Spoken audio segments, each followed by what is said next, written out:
Watch out now, they're going to hurt you. All right, well, when the board asked, they were talking amongst themselves, and they asked the question, who should we have do principle number 3? And it was a unanimous vote.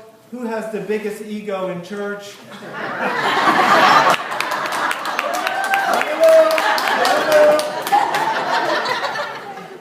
So this ego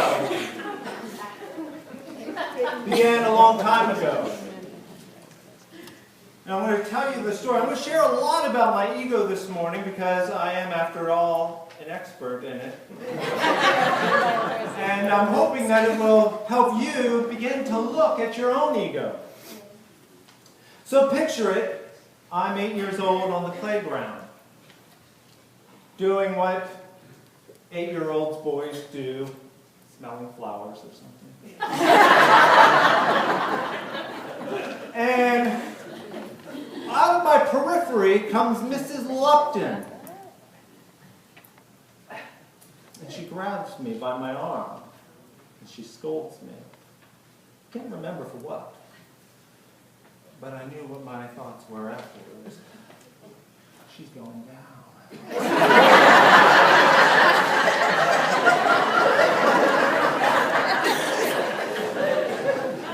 So when she walked away, I began to plan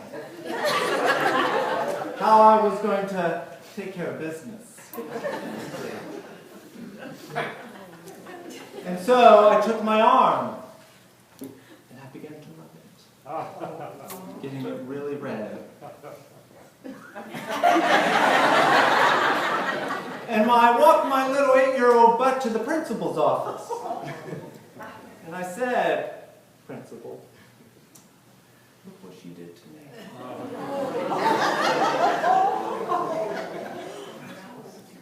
So there was a meeting. The teacher, the principal, and me, sitting around in a little circle. And Mrs. Lupton said, because the principal asked her, and she said, I didn't do that. And I said, would I do this to myself?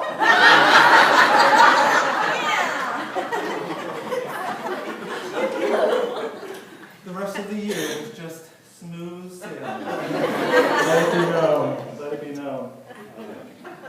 So I've always had a very intense ego. You know, that part of our minds, that constant thought stream, that voice that we hear over and over and over again, producing tons of thoughts. 90% of the thoughts you have today, you had yesterday. Most of them useless. So it is those thoughts, those perspectives that we put forward that help determine our life situation. So if you will, make me rub your arm. I'll hurt you. Chris, can you go ahead and forward that? Return. All right. So in your bulletin, number 3, repeat it with me. Our thoughts are creative power. Whatever we persistently focus our thoughts and feelings upon manifests in our lives. Most of us have a lot of junk up in our mental homes, right? And most of the junk we have was given to us. Right? Haven't you ever received a gift and you felt like you just had to take it? And you find a place in your house and you put it there because you don't want that person to come to the house and not see it. So we have a lot of the stuff that's up in our mental homes. For much of my childhood, I was bullied and ridiculed, often about my weight. And I accepted and integrated a lot of these elements into my mental home. Thoughts of, I'm not good enough, lovable enough, Sound familiar? I remember not all things were, quote, bad, but they certainly informed me. I remember when I was a young child at the WIC office with my mother. And, you know, I'm very young, so I'm just going to get down here. And the window to the WIC office was up here. And so my mother was talking to the woman on the other side of the counter. And the woman said to my mother, does he like school? And she said, oh, he likes school very much. And I remember thinking to myself, I do?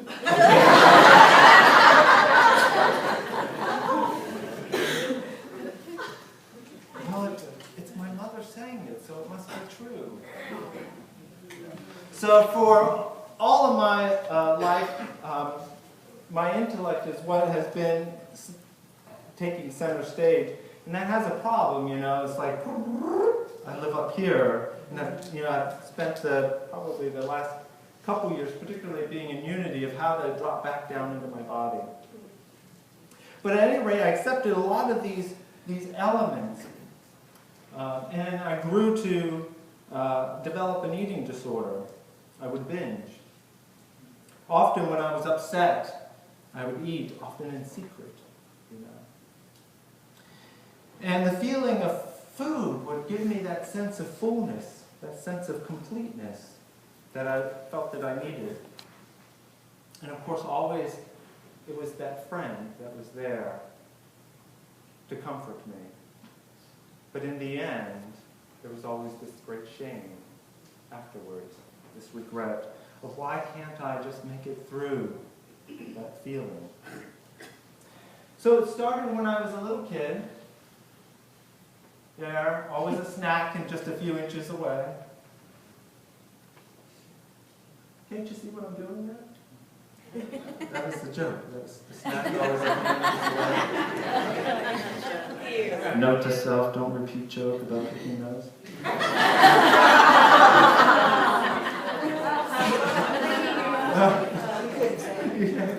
And so then I grew a little bit more, and then a little bit more.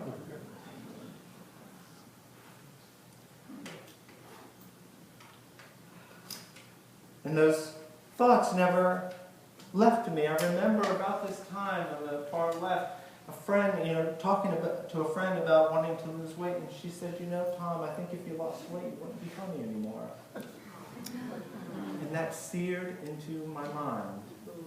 Because what does every teenager want? To be liked, to be accepted. But I was my father's asset at that time. When I was at home, my asset.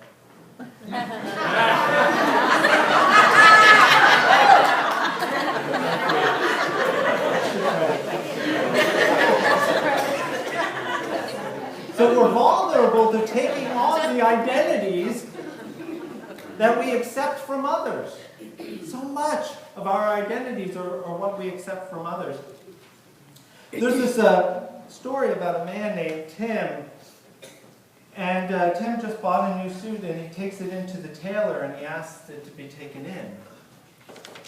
And so he comes back a week later, and he tries on the suit, and he's horrified. One side's up here, the back is poofed out, the waist is a little off. He says, I'm not going to pay for this. This is unacceptable. And the tailor says, that's okay. Just raise your shoulder like this, your hip like that, and put your butt out like that. And the suit fit perfectly. So he walks out of the tailor like this, and two women pass him by. And one says to the other, oh, look at that poor cripple. And the other one said, yes, but his suit fits fantastic.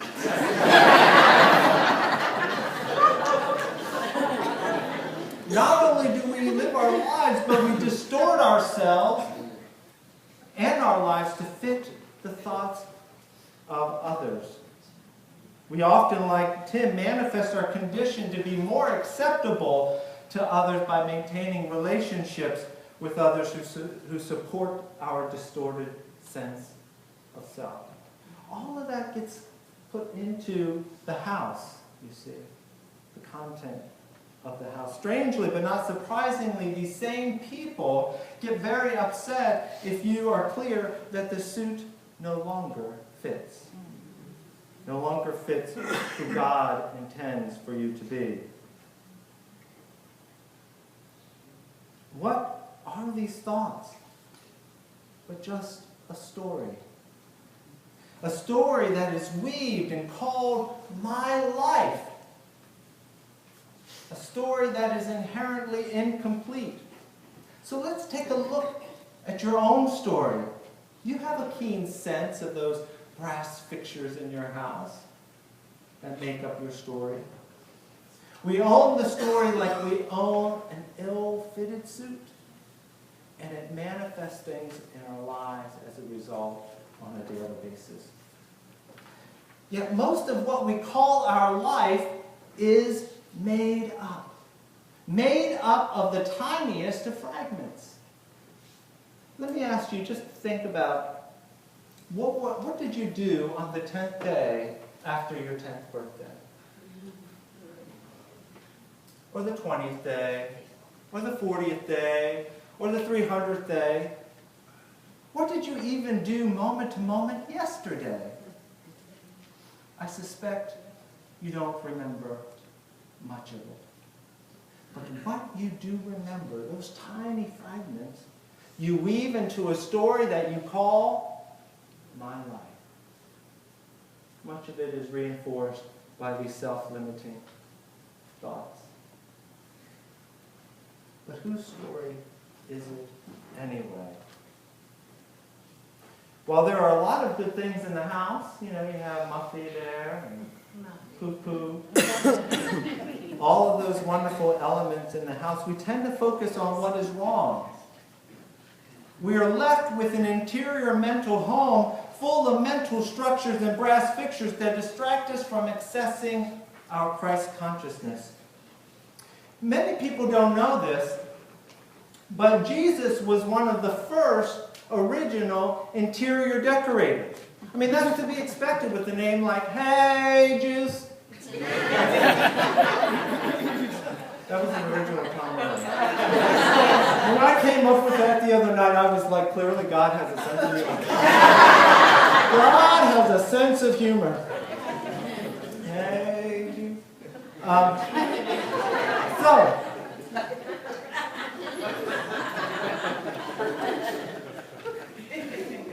To give us an example of Jesus' interior decorating prowess, let's take a look at New Thought's, a New Thought look at the story of Jesus cleansing the temple. And Jesus entered the temple and drove out all of those who were buying and selling in the temple and overturned the tables of the money changers and the seats of those who were selling doves. And he said to them, "It is written, 'My house shall be called a house of prayer,' but you are making it a robber's den." And the blind and the lame came to him in the temple, and he healed them. So if we take a look at this metaphysically, the temple represents our mind. Here the truth is illuminated in that in our mind, the ego, those money changers, who are greedy merchants, who the money changers were when the Hebrews came to worship in the temple, in order to give money, they had to give Roman money to the money changers who converted into Hebrew money, and then when the priests needed to cash in the money, they had to cash it back into Roman money. You follow? So the money changers would skim off the top every time, no matter who the exchange was. And so our mind is constantly trying to sell us thoughts. Constantly trying to sell us thoughts. The question is, are you an impulsive buyer? Do you buy every single thought that the mind or the ego wants to produce? Also, here, These thoughts, these mental structures and brass fixtures can be troublesome, distracting, and often downright painful. Last night, incidentally, I got a call from a client who wanted to kill himself.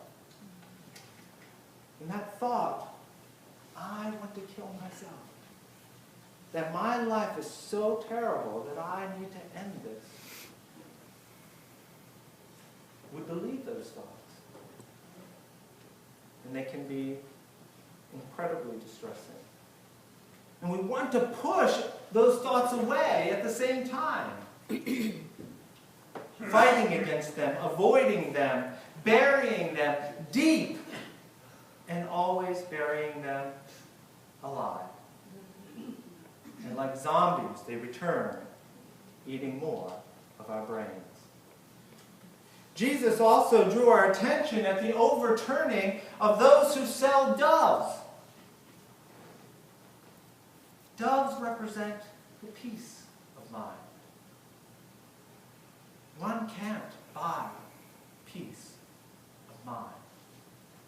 It is already yours. It is your divine inheritance. When the ego dissolves, what is left? Peace. Peace that surpasses all understanding. Once Jesus created room in the temple, the blind and the lame came to be healed. Note, Jesus didn't say to the money changers and those selling doves, you got to hit Dodge. This is not your place. He simply created room for the lame to be healed. That is what happens when we allow the ego to dissolve.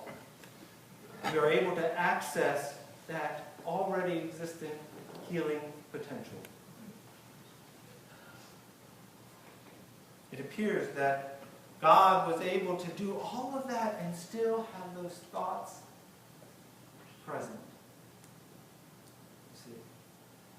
For me, growing up, whenever I felt not good enough, smart enough, or lovable, or wanted, I knew that food would take away those painful feelings, albeit temporarily, and give me the sense that I was complete.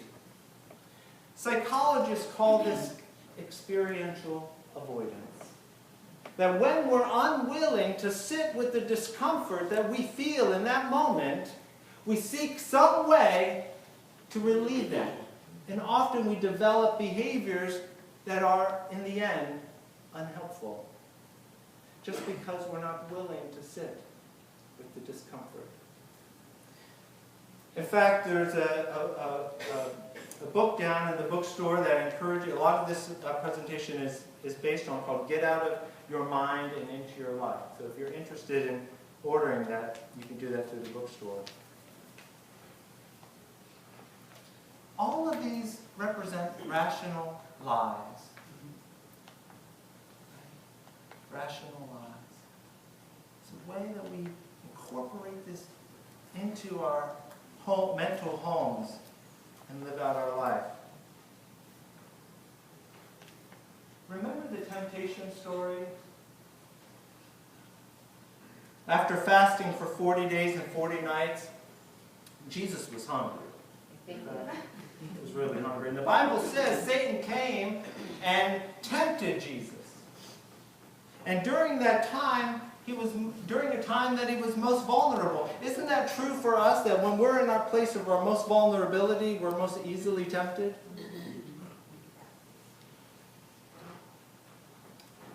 Jesus had an ego too, I believe, called Satan. And that ego being thoughts that distracted him from the foundation of God consciousness. Now, Satan's ego promised Jesus the joy, the peace, and the happiness that would come if Jesus would accept what Satan had to offer. Now, some might say that Jesus was never really tempted. If Jesus was never really tempted. I say, if he wasn't, then what's the story? Why bother telling me? There really wasn't a temptation. There would be no point. Jesus had to have a test to have a testimony.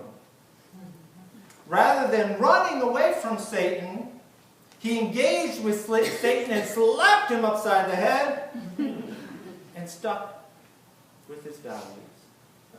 Stuck with what is important. My very good friend Oprah, that's how I'm manifesting things in my life. My very good friend Oprah said that I would be a better Tom than I could possibly be a good Oprah. And that's true for you. You can be a better Tom. No. You can be a better you than you can be a great anyone else. Why? Because you are already whole, complete, and enough. So just a moment, close your eyes. And in your mind's eye, repeat what I'm about to say, and notice what comes up when I add just one more word. I am whole, complete, enough, perfect. Now for many people, when you get to the word perfect, something says, ugh, not me. Not me. And I invite you not to resist the thought, but just be aware of it. Just notice it. It takes being willing to allow those self-limiting thoughts to be there and to still drive on. Because if you wait for that thought, these thoughts in the house, you can open your eyes now, those thoughts that were in the house, if you believe you have to wait until they're gone before you can live your life, you're going to wait a very long time. So in the pews, there are index cards. I invite you to pass those through. And if there are leftovers, give them to the other people behind you in front. And on one side, I just want you to write down what is the thought that is holding you back. What is the thought that holds you back?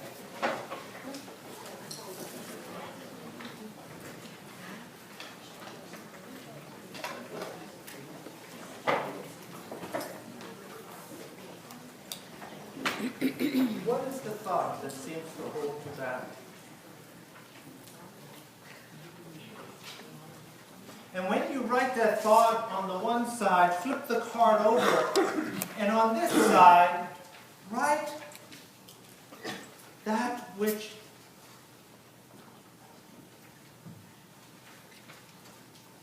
the comment on the one side suggests you really care about.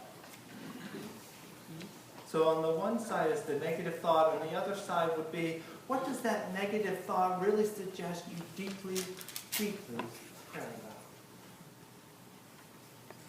So for example, I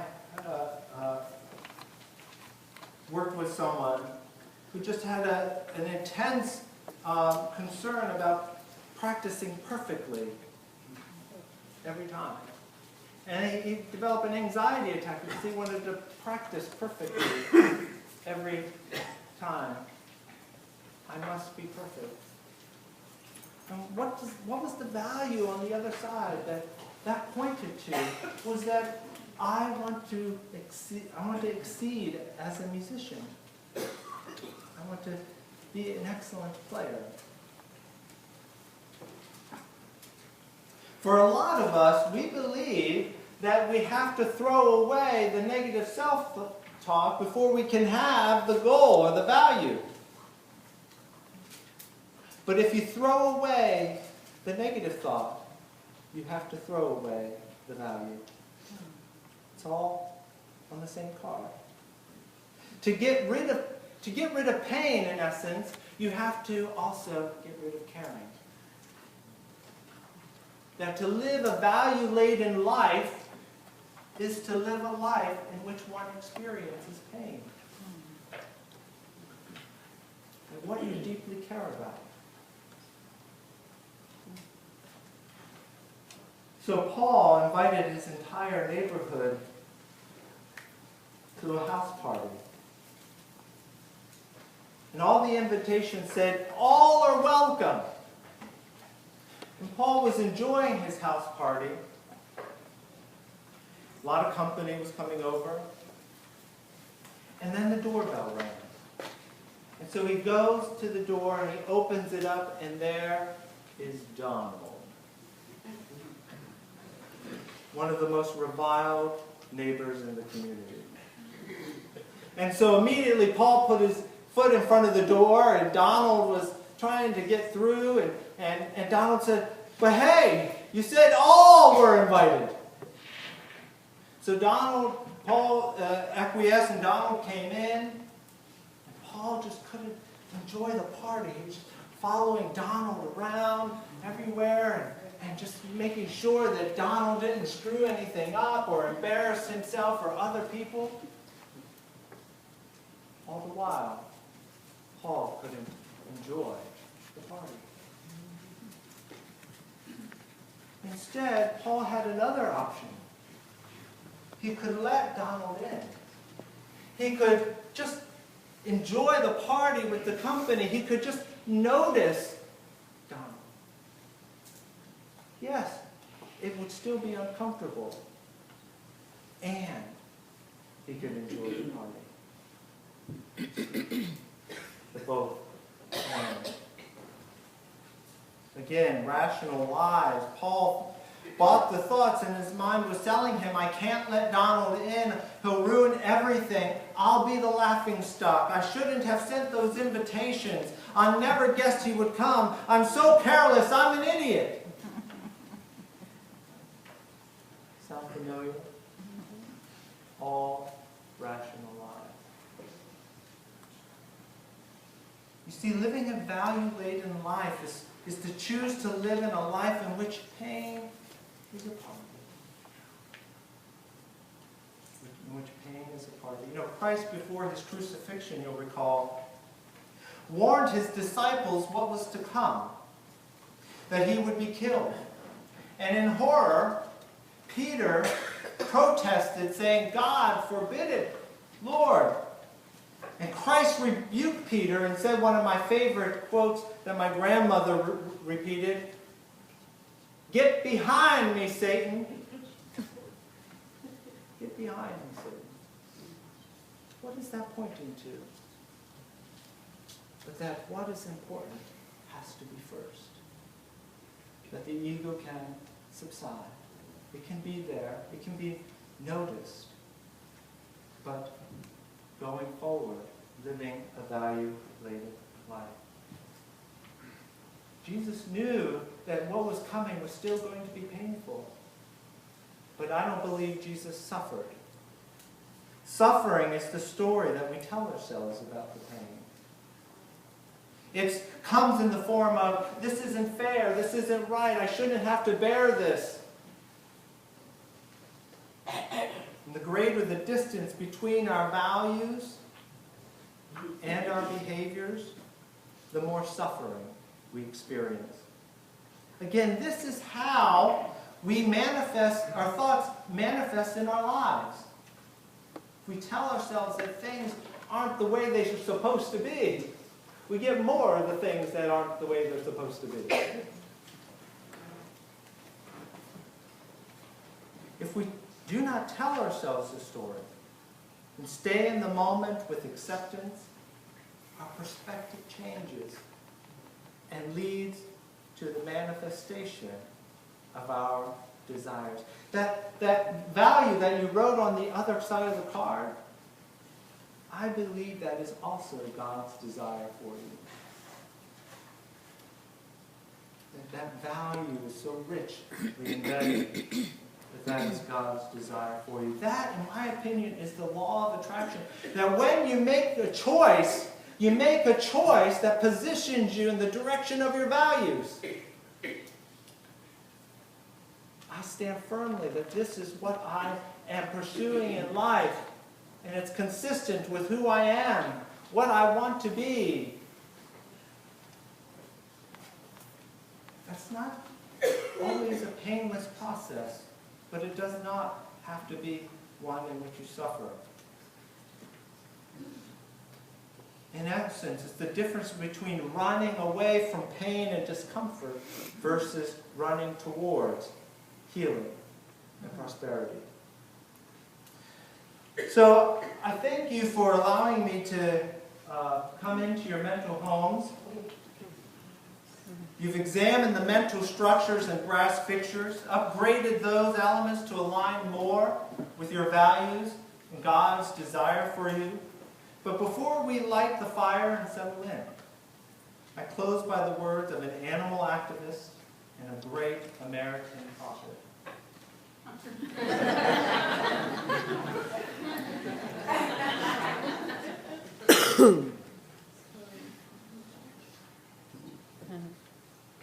I have exercised